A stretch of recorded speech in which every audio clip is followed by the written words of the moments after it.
Ce n'est pas la neige qui va freiner nos joueurs de football. Même si leur terrain est impraticable, ils se sont tout de même entraînés au mois de mars lors de la semaine de relâche. J'ai rencontré Bruno Prudhomme à son retour de la Floride. Bruno, tu reviens de Floride, tu es encore bronzé. Comment ça s'est passé le camp d'entraînement là-bas? C'est très bien passé. C'est sûr qu'au début, ça a été un peu plus difficile de reprendre le beat, tout ça, lancer le ballon. Personnellement, je pense que ça a très bien été. Je pense que je vois pas mal une grande évolution là, au niveau de ma compréhension, de ma vision comme carrière. Puis côté équipe aussi, là, je pense que je suis satisfait, je suis content de ce que j'ai vu là-bas.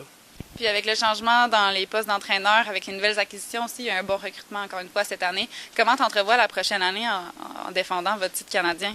Je pense que c'est très positif. Là, justement, à Orlando, ça a bien commencé avec justement Dwayne comme nouveau coordonnateur offensif. Il sait ce qu'il fait. Il a travaillé avec Justin pendant longtemps. Il a été ici comme joueur 5 ans. Donc, j'ai bien hâte. Là, on a disons, des nouveaux jeux. Je pense qu'ils vont amener une nouvelle dynamique à notre offensive. Je pense que ça va être le fun. Toi, tes carrières, si on veut situer les gens un peu le carrière, c'est celui qui fait les passes, donc un peu le chef d'orchestre de l'offensive.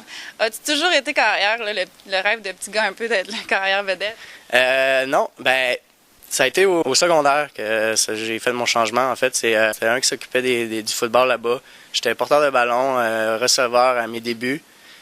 Je faisais un peu de tout, puis finalement, troisième secondaire, c'est lui qui est venu me voir tout ça. Il dit « Ouais, tu devrais peut-être essayer ça, carrière. Je pense que tu joues au baseball, tu cours vite, tu pourrais avoir une coupe de qualité du carrière. » Puis finalement, à partir de là, j'ai vraiment trippé. J'ai eu le gros coup de foudre avec la position de carrière. Durant la saison, est-ce que ta préparation doit être plus grande en connaissant les tracés de tous les receveurs? Oui, c'est sûr.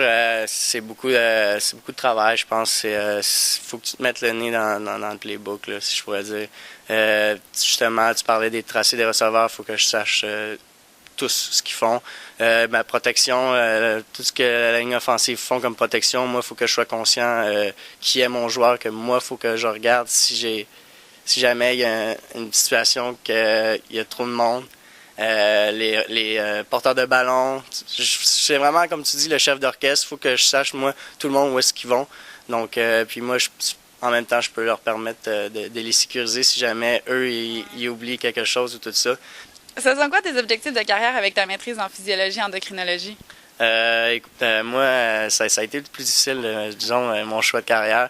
Mais depuis un petit bout, il y a beaucoup de l'analyse de scènes de crime, tout ça qui m'intéresse. C'est sûr que ça a plus ou moins lien avec ma maîtrise en physiologie et endocrinologie, mais c'est sûr que j'accumule un peu de bagages en laboratoire, tout ça, d'analyse. Je suis en recherche au CHUL en ce moment. Je travaille plus en reproduction, un peu plus in vitro, in vivo, là, des manipulations.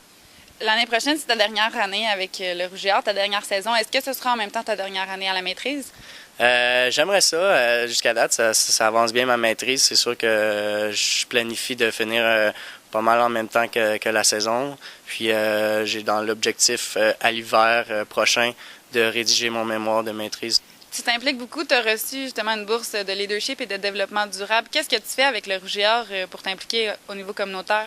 Je m'implique pas mal à tout ce qui est offert à nous. Disons qu'avec le Rouge et Or, tout ça, avec le football, on reçoit beaucoup de demandes, tout ça, pour s'impliquer au niveau de la société ou tout ça dans les écoles avec les jeunes. Donc, moi, c'est quelque chose qui me touche beaucoup, puis je pense qu'il est important à faire. Avec toute la population qui nous appuie derrière nous à chaque match, je pense que c'est la moindre des choses de faire ça, puis d'aller les remercier. Puis qu'est-ce qu'on peut souhaiter à un athlète qui a connu un championnat canadien à domicile? Un autre l'année prochaine. Écoute, je suis rentré ici, j'en avais pas un. J'avais-tu des objectifs de championnat canadien? Bonne question, mais c'est sûr que oui. Donc écoute, je suis déjà à 2. L'année prochaine, c'est ma dernière. Faire ça à Vancouver, ce serait bien le fun. Là. Donc c'est sûr que après l'avoir emporté ici, par exemple, à Québec, devant tes fans, c'est difficile d'avoir mieux, mais je pense qu'une troisième Coupe Vanier une autre bague à mon doigt, ça serait bien apprécié. Là. On va te souhaiter une Coupe Vanier avec comme fond d'écran les Rocheuses. Ouais, ça pourrait être pas pire. Merci Bruno. Merci.